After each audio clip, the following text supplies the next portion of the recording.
And we're talking about a topic that keeps reoccurring, and that is, what is proper glassware that we use both at home and maybe our tap rooms, but there's also the practical side of it. And so I was talking to Ray Daniels, and Ray said, Chris Quinn, we need to talk because he has a real good handle on this. So Chris and I have been talking. He's got some great ideas, and I thought everybody in the audience might want to hear some of it. So, Chris, you were showing me a beautiful glass that you were telling me just had a lot of practical application. Yeah, this one right here, I think, is the glass that we were talking about that we use kind of in a wide variety of applications here at the Beer Temple. We don't have a huge variety of glassware, but we do find that this one is probably our most flexible, oddly enough, even though it's such a kind of dramatic take on a beer glass. It looks more like a wine glass to a lot of people. Some people call it the Teku or something like that. This is a Somm Sensoric stemmed glassware, and it's really nice. What I like about it is it is kind of dramatic. It makes it seem special. Sometimes when people have, paid a lot of money to put their beer into a glass or paid a lot of money for a special beer, we put it into a glass that kind of reflects that.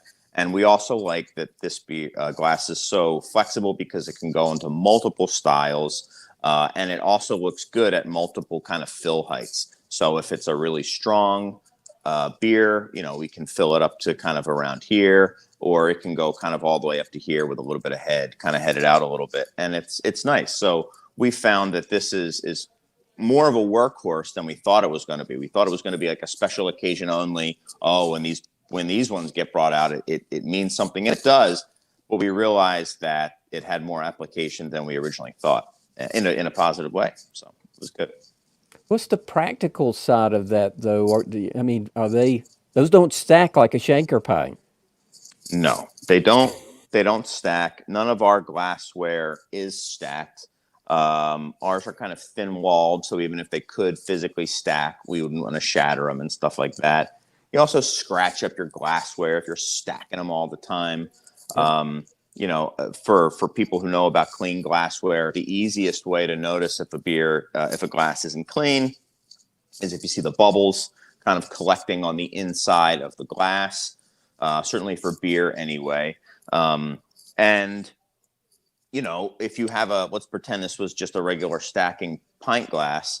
How many times have I gone into places that are, quality establishments, and I see a ring of bubbles right around here, and you're like, okay, well, that was just stacked, and maybe the rinse, if they gave it a rinse, or maybe they didn't give it a rinse, didn't do quite enough, and it just, I don't know. Is it going to ruin my experience at a place? No, but it will be just a little bit of like okay, and then you move on. But those are kind of the little kind of like subconscious elements that kind of collect, where you could have it be just a little in the other direction, where it's like, oh, that's a really cool glass, I like it, and oh, look how pretty it looks, and so I think those are kind of nice ways to present it and show that you've thought about it. And, I think the best kind of hospitality is when people don't even consciously recognize it. They just realize that they really enjoyed that experience. They really enjoyed that beer, or, that shopping experience, or whatever it is. And I think that's what we kind of go for, kind of subtle I see stuff. my friend Steve Morgan there chatting. Reminds me, we were judging one time, and there was a bottle, a home brewer had submitted a bottle, and it was in there, and the bottle was just grungy on the outside. They had apparently reclaimed it. It had some adhesive on it. And so we were looking at it and we were talking, and I said, Steve said, that's just not good. And I said, yeah, I guess it's not. But I said, it really doesn't affect the contents of the bottle. And he said, yeah, but think about it. If he didn't care enough to clean the outside of the bottle, how do you know the inside is very clean? Sure. It just sows that little bit of doubt It with does. you. It does. So I hmm think hmm I think presentation has a really big impact. So you were also showing some different glassware that you said, even though you got that beautiful one, you still got a couple others you've got. Yeah, so we have most of the beer that we pour, our full size pours go mostly into these two right here, kind of a take on a tulip, the kind of classic Duvel tulip glass. And then with this one for us is it's a pint glass, and we wanted it to be kind of a workhorse that would be both for lagers and for ales. So we didn't want to go with a Nonic that had a really English connotation, or a Willy Becker or something like that had a strong German. So we went with something that was a little bit. We spent a lot of time looking at different glassware, and I thought about it a whole bunch. And then we have, for smaller pours, we have a half Nonic here, and we have a snifter. And for our really, I would say our full size pours are almost always in just these three pieces of glass. And then we have some exceptions, but we really pour into 6 total. So the 5 you saw, and then we have this for stuff that is maybe large pours and have a lot of foam to them, a lot of head. So maybe like a German wheat, or maybe a nice big tall Pilsner or something would go in here. And we found that that's pretty much all we ever need is those what is it, 1, 2, 3, 4, 5, 6 pieces of glass. If we could add, there are certain styles I would probably add next, but we're fine with this. So, And none of them no stack. shaker pints there at the Beer Temple. No, we don't do a shaker pint. We were talking a little bit about it before. I know some people have a real kind of like disdain for shaker pints. I'm not necessarily one of them. I think that from an experiential thing, the standpoint, I don't think the shape of the glass is necessarily gonna be detrimental to most beer styles. But I do think, because of the connotation and because the way that those shaker pints can kind of get dinged up, I mean, they're so indestructible that they last forever, and they get little scrapes, and they get kind of markings and etchings and stuff in them, and kind of some clouding.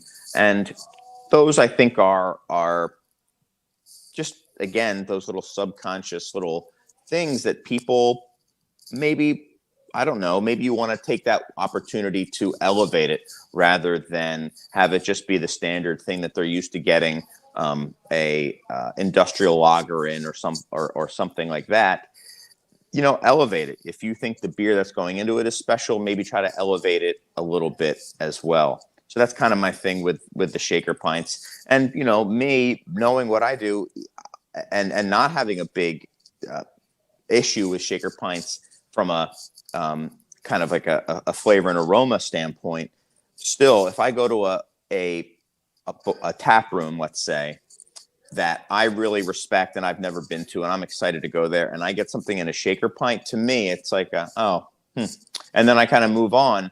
And like, what a bummer to have someone who's excited and then to like kind of, kill their buzz a little bit, so to speak. I think it's such an opportunity for not really that much more work to give them something even just very simple like this. And I would have been like, oh, that's cool. I like it. It feels good in my hand. And, I'm off and running. Steve is asking whether you're in Charlotte or not. I'm in Chicago. We are in Chicago. I think there is a beer temple there's another beer temple out in one of the Carolinas. I forget which one, that's been around for a little bit, but we're not affiliated with them. Not affiliated. Okay. Yep. Yeah. Steve's saying, yep, Charlotte. Yeah. Okay. Yeah. Not us. Not us. So cleaning the glassware, the practical side of it in a tap room where you're going through lots of glasses, everybody's really busy. I guess you've got a really big dishwasher.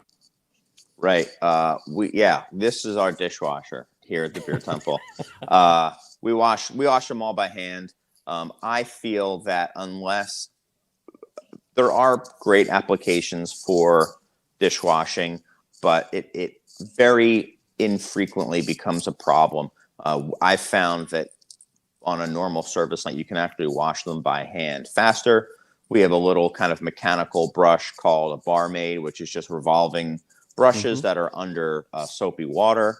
And we feel that you can really, really get them very clean there. And then we sanitize them and rinse them, or I'm sorry, rinse them and then sanitize. Sorry, Ray from Cicerone.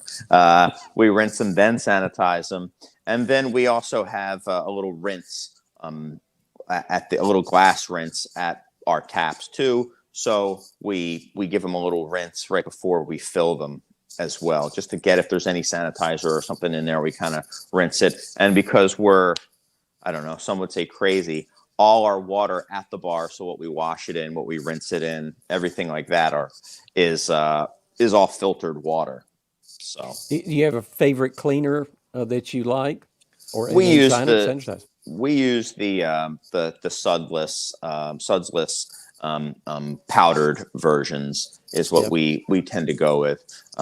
So we just buy them at kind of the restaurant supply shop, and those seem to work really well for us. So, And get good and beer clean. oh yeah, yeah. We hopefully, knock on wood. But yeah, we've been very lucky. We also store them upside down on a mat. We let Yep. them dry first. We store them upside down on a like a grid that gets full airflow that can kind of go up into the glass. We dry them there, polish them, and then put them away. Store them upside down, and then rinse them. So we also do polish our glassware too. Okay. So, Chris, as we wrap up here, where do you see? Again, a lot of this discussion started from a program we had back the first of the year, which was on wine versus beer and the luxury aspect that wine is perceived as, and maybe to a lesser degree, beer is. And so the thought was in your at home or in your tap room or in your tasting room, whatever it is that you have, you want to improve that customer experience by using the proper glassware. But what's the practical side of it? So if you had to share just kind of one quick summary, what would you say? What's been your experience running Beer Temple and glassware?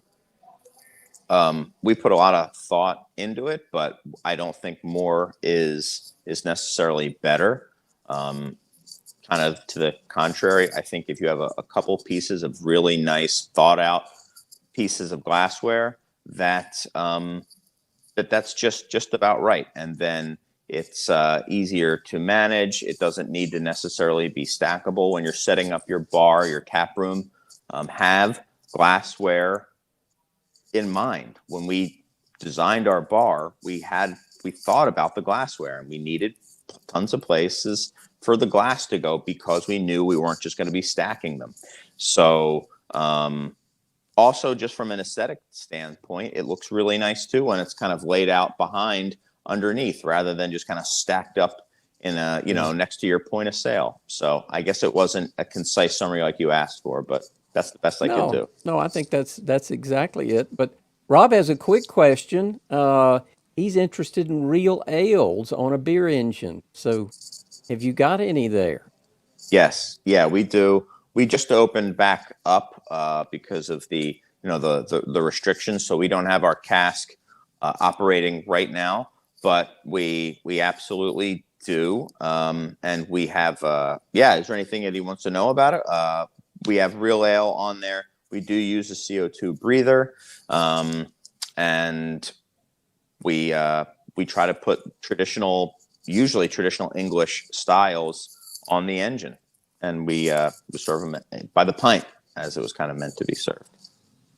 Do you have any guest beers or imported or? Yeah, so we don't produce our own beer, so all our beers are kind of guest beers, I would say, but we bring in beers from all over the place. So we definitely are global. Obviously, there's a lot of local stuff here in Chicago too, but we like to get in beers from all over. In terms of the cask, it's hard. We have done it to get casks from overseas, but it's such a delicate style, I think, real ale, that you just have to work with breweries that you like their cask program and Yeah. work with them that way. Well, Just a quick question along that line. How many beer engines do you have, and what glassware do you typically use when you pull a real ale? We have one engine. Yeah. We found that's enough for us, and we like to go through it and have velocity, and then we put on another one. Typically, we will do this is what we will do our real engine in. Anything we would put kind of into a nonic, we put into here. We Yeah. will sometimes go with the half nonic as well for the real ale. It's harder to pull a good half pint than it is to pull a pint. So, but yeah, but those are kind of the two. We don't get overly fancy. We have had like barley wines and stuff like that in there, and it is a nightmare to pull a pint or pull from an engine into a snifter. But we've done it. Yeah. Steve says that's a quarter pull, and Rob is Yeah. asking, how do you maintain cellar temperatures? Because that's, I'm sure, quite different than the rest of your kegs. Yeah. We have multiple walk-ins that have different so we basically have two different draft systems that you wouldn't really know are two different draft systems. So we pour at two different temperatures anyway, and then our casks we cellar in our warmer cold box, and then the glycol lines that chill the draft lines are set at different temperatures. Even the little holding canister in our real ale engine, we have glycol wrapping around it, so it's at cellar temperature the entire time, even if we haven't pulled it for a while. And so ours comes out because we had a cask mark guy come out and check everything. Our cask comes out at 50 degrees, which I think is just on the low end of proper dispense temperature, which is also, to us and us being in America, we go by what we like and what we think people like versus what camera or someone would say is proper to English standard. And because people here like their beer a little bit colder, so we do serve our real ale warmer than typical, and we felt that coming out at 50 degrees and warming up from there was what people liked. We have the ability to adjust the temperature if we want, but that's what we do and how we regulate it. Yeah, Steve is asking what's your favorite faucet, and do you use any with creamer features? Man, Oh, is that a big uh, question? it's just like none, I guess. No, the best one is if you have a beer that is just uh, always going to be pulling and you're always going to have the same beer on and you trust the brewery, if you have something like a Sierra Nevada Pale Ale or something like that, then just like the classic Micromatic or a classic Perlick would be Yep. fine. If you start getting into more esoteric beers and you're switching them out and stuff like that, and you want to get into something that has like a flow control, there's no good flow control. The closest one was, I think, the Model 2 Micromatic, but it has these plastic rings in them that crack, and they're so expensive that to have them stop working isn't worth it. We have slowly been switching out as they break to the new Perlick flow control. Those aren't the best either, but they're the best that we can get at the time. And then finally, some of those like the new like the Pils or Kel kind of like slow pour faucets. We have our intensely expensive, and the real ones from Europe don't even have US threadings on them. So that's something that we would consider looking into, those kind of flow control lager faucets and stuff like that. We haven't messed around with those. If it were up to me, if you have a beer that's dialed in, the old faucets are still the best. They pour once you have them dialed in, you don't need to touch everything, and they pour beautifully. Once you get outside of that, then the technology is just not there yet that I am aware of, and I am open to suggestions if there's a new faucet out there because I've tried them all. No, but these are all, it's really good questions. I think it gives us an idea of where we might take this event when we nail down a time and a date, because clearly, we kind of started out talking about glassware, but there's as much interest. Rob asks about how often you clean your lines. Every two Steve was weeks. asking about lurker taps, Luker. I'm not familiar with that one. Mm. I'd have to see. For me, it's funny. I'm much better with visual. I would look at it and be like, "Oh yeah, that one." Yeah, Versus the name of it. I'm not familiar with the name yeah, Lurker Tap, sure. but I'd ask my bar manager. Maybe he would know. Okay. Yeah, Uh, so what was how often you clean your 2 weeks. lines? Every two Every weeks. 2 weeks. Every 2 weeks, and then I think every other we run a. It's every 2 or every 3 times we run a caustic and an acid. Yep. So we like fully flush them. So we run it, run a caustic, flush it, run an acid, flush it. But then the other times we just run it, run a caustic, and then flush it and go. This is kind of the standard tasting we do. And we take apart all the faucets and we wash the faucets, brush the faucets, have them in circulating caustic. So we do hold that, and we don't do it ourselves. We have a company do it. And we've got one question from Jesus. He's wondering about Mexican beers. They're Beer Temple in Chicago. Mm-hmm. Um, he said he's hearing there's some great beers from Propaganda Brewing, Insurgenty, Hmm. Cypress, Fauna, and many others. Are you familiar with any of those? So for Mexican craft breweries, we just started to talk to some importers who are carrying them. I remember like long ago, I think it was Primus Brewing in Mexico City had some really fun stuff. But for right now in the shop, I'm not sure if in our bottle we have a bottle shop and a bar. In our Uh, bottle shop, we may have some Mexican beers from Mexico, other than kind of the big industrial guys. In terms of craft offerings, I'd have to see. There are several Mexican inspired and Mexican influenced breweries here in Chicago, which is we're really fortunate for that. So we have Casa Humilde as well as Five Rabbit, are two local breweries that we love putting on draft and have at the bottle shop that specialize in. I think it's kind of Mexican inspired craft beers. It's kind of what they focus on.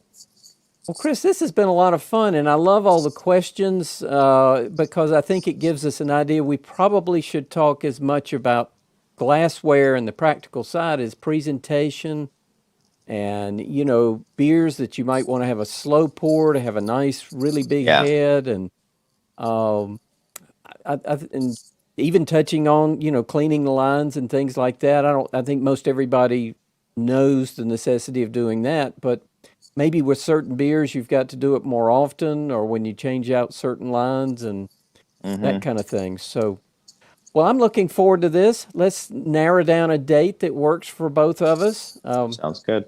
We'll pick out some calibration beers so that we can taste them and our audience can join us with us, and maybe you can recommend the glassware to go with them. Perfect. And I think that'd be a lot of fun. Awesome. Well, thank you so much for having me on. It sounds like a fun project to start working on.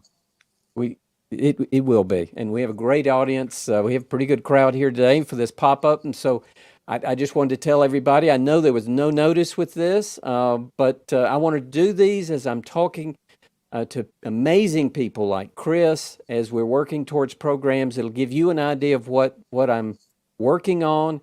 And listen, please give me input, what you want to hear from Chris, and we'll narrow down some really good topics.